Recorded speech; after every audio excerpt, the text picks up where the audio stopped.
Eu sou Márcio Santos, sou membro da coordenação nacional do MST.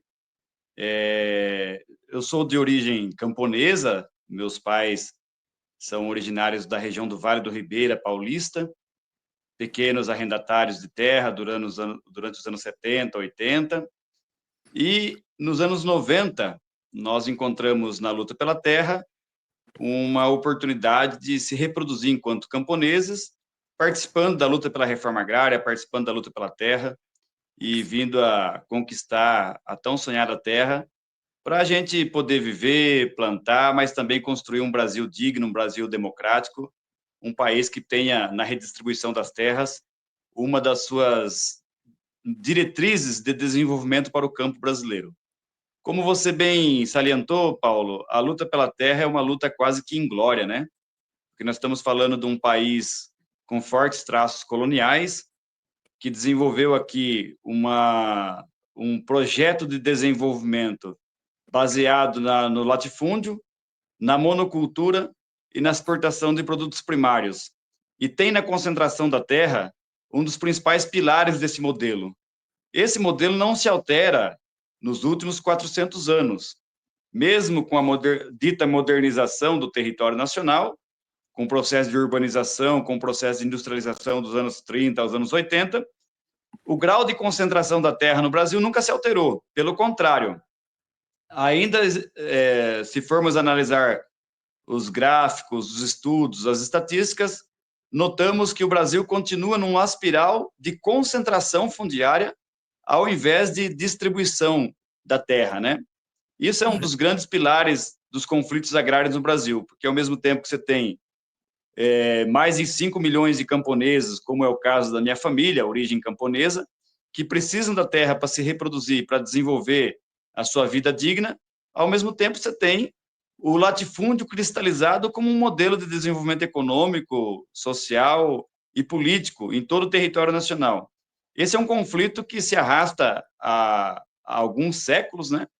Pegando desde a luta pela libertação dos nossos irmãos que foram trazidos para cá para trabalhar em regime escravo, como também das comunidades tradicionais que aqui viviam, e depois os camponeses pobres no século XX, que lutaram e lutam incessantemente pela posse da terra, mas com muita dificuldade. Então, esse é um pouco do panorama. Eu sou fruto dessas contradições todas também. Hoje, para terminar a minha apresentação, hoje eu sou assentado da Reforma Agrária, meus pais são assentados, eu também sou assentado, vivo no assentamento Luiz Beltrame, aqui no município de Galha, região de Marília, próximo a Bauru, no interior de São Paulo, e participo ativamente das lutas pela terra e pela reforma agrária no estado de São Paulo. Então, há quanto tempo vocês observam esse avanço dos ataques violentos a assentamentos do MST e por quais motivos vocês atribuem esses avanços, né? Quais as medidas que o MST está adotando para lidar com as recentes invasões em assentamentos e como o movimento vê o impacto dessas ações na luta pela reforma agrária no Brasil? Veja aí para você. Olha, Paulo, a natureza do conflito no campo brasileiro, por muitos anos se deu entre os camponeses sem terra e os latifundiários, grileiros, poceiros, proprietários regularizados pelo Estado. Então, esse era o conflito essencial. De um lado, os despossuídos da terra, do outro, os grandes proprietários de terra. Isso foi dos anos 70, 80, 90 até os anos 2000, foi a natureza do conflito. Dos anos 2010 para cá, e principalmente acirrado pela crise política que o Brasil viveu com o golpe de 2016, com a ascensão da extrema-direita, com governos golpistas de natureza fascistas, o conflito ele ampliou. Agora, os assentamentos de reforma agrária também são palcos da ofensiva do agronegócio, desse modelo de agricultura financeirizada, de agricultura capitalista, porque eles estão disputando as terras que nós conquistamos às duras penas nos últimos 30 anos. Não só os assentamentos de reforma agrária, como reservas indígenas, reservas extrativistas, florestas nacionais, viraram alvo da cobiça desses grandes proprietários, desses grandes investidores capitalistas. Por quê? Porque o assentamento, assim como uma reserva indígena, como uma terra quilombola, é terra pública federal, é patrimônio do Estado brasileiro. O que nós temos é uma concessão de uso por tempo indeterminado, é verdade, mas que tem uma certa vulnerabilidade, porque, em geral, as terras públicas são terras baratas para eles, né? Então, eles voltaram os conflitos para dentro dos assentamentos, para tentar disputar terras que estão nas mãos dos camponeses. E esse conflito tem se agudizado a cada dia. Não é um caso isolado, o caso que aconteceu em Tremembé. Estamos assistindo isso no sudeste do Pará, no Maranhão, né, no Mato Grosso, no Paraná, em São Paulo, de terras que os camponeses conquistaram através da luta, de intensas lutas, que hoje são territórios que estão na mira do capital para eles poder desenvolver processos de apropriação indevida e de ganhar com isso, né? Especular, produzir, assim por diante. Então, nossos assentamentos, nós temos sofrido bastante isso, mas o MST, ainda bem que tem uma estrutura organizativa, tem uma forma de organizar que repele um pouco esse tipo de ofensiva, diferente do que nós assistimos, por exemplo, em territórios indígenas, quilombolas, que a coisa é muito mais pesada, digamos assim, né? Mas nós não estamos imunes a isso.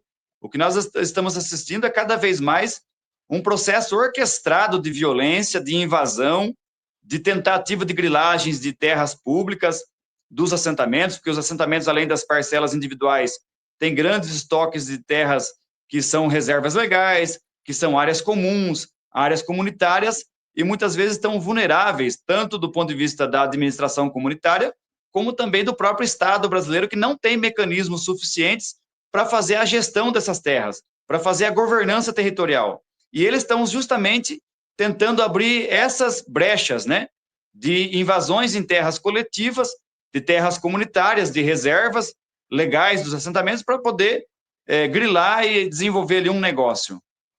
Ai, caramba!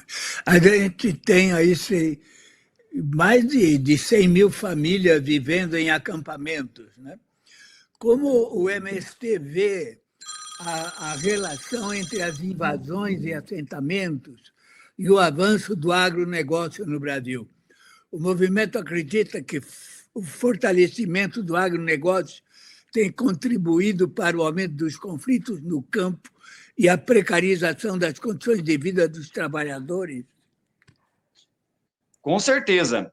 Nós tivemos um período de grave crise agrária no Brasil, que se estende desde a crise do café dos anos 50 e vai até os anos 90, praticamente, né?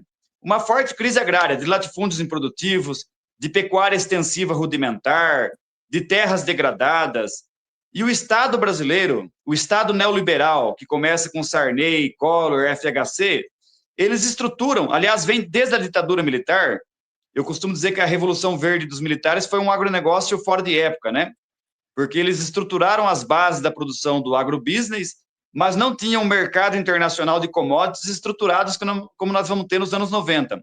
Então, a Revolução Verde dos militares não conseguiu resolver o problema que o Delfim Neto caracterizava como a modernização do campo brasileiro, e nós chamamos de modernização conservadora, né?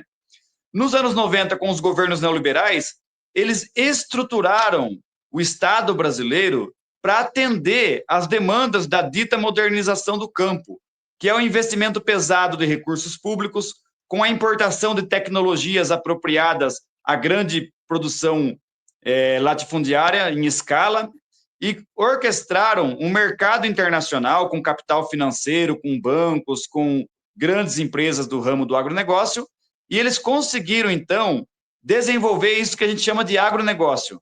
O agronegócio é a Revolução Verde dos militares ressignificada, digamos assim, a partir dos governos neoliberais.